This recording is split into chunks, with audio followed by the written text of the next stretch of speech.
कि प्राणी मात्र का कल्याण कैसे हो। बोले कि प्राणी मात्र का कल्याण तो केवल भजन में है। किसमें? भजन। वो भी भजन कैसा हो? अहेतुक क्या प्रतिहता, अहेतुक भजन हो, निष्काम भजन हो, निष्कपट भजन हो। ऐसा नहीं कोई कामना से रहित, कामना से पूरित हो ना, कामना रहित भजन हो।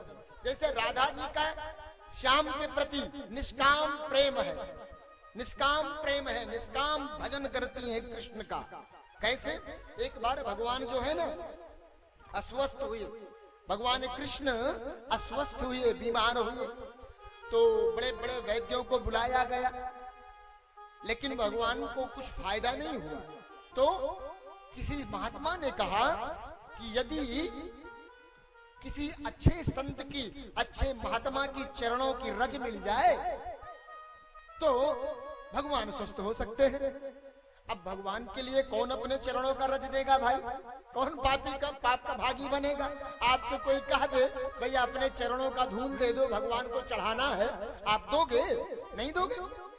हाँ, नहीं दोगे। लेकिन जब लोग राधिका जी के पास गए, पावन यमुना के तट पर राधिका जी बैठी थी, राधिके भगवान वो क्या है कि अस्वस्थ है और भगवान को चरणों की धूल चाहिए, उससे स्वस्थ हो जाएंगे, क्या तू देगी?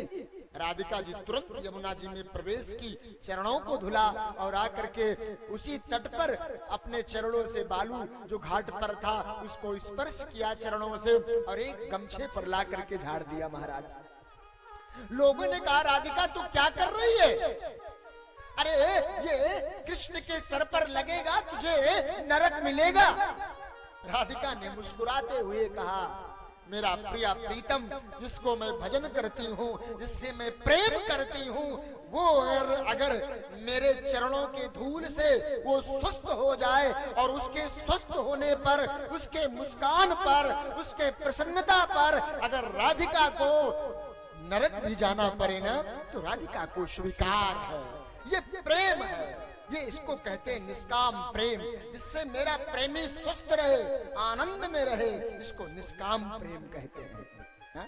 उसमें कोई कामना ना हो, प्रेम में कोई कामना नहीं होना चाहिए कि हम जिसको प्रेम कर रहे हैं उसके बदले हमको कुछ मिले, वो तो व्यापार हो गया, उसको प्रेम नहीं कहा जाएगा, उसको व्यापार कहा जाएगा। प्रेम वो है जो आपके उसके प्रसन्नता में आपको थोड़ा दुख भी हो जाए तो ठीक है, वो प्रेम ठीक है, निष्काम प्रेम है, निष्कपट प्रेम कहते हैं। भगवान से भी हम प्रेम करते हैं, लेकिन जानते हो कामना लेकर के प्रेम करते हैं। हनुमान जी की भक्ति करते हैं, हनुमान जी को प्रेम भी करते हैं, लेकिन कामना से भर करके करते हैं। मंदिर दर्शन करने जाते हैं ना तो लिस्ट बना करके लेके जाते हैं, आज हमको ये मांगना है, और दर्शन बाद में करते हैं, अर्जी पहले लगाते हैं, ये चाहिए वो चाहिए वो चाहिए। वहां व्यापार हो गया, वहां आपकी भक्ति समाप्त हो गई।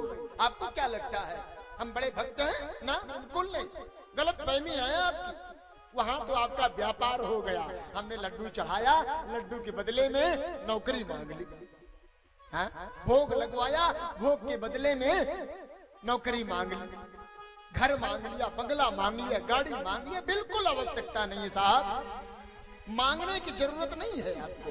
मांगने से पहले परमात्मा आपको जितनी आवश्यकता है उतना देता है। कामना बड़ी बुरी चीज है, कामनाएं कभी समाप्त नहीं होती। ये कामनाएं समाप्त करने का सबसे अच्छा साधन है भगवत भजन। वो भी कैसा? बोले निष्काम भजन। प्राणी मात्र का कल्याण निष्काम प्रेम में है, कामना कभी समाप्त नहीं होती है। हा?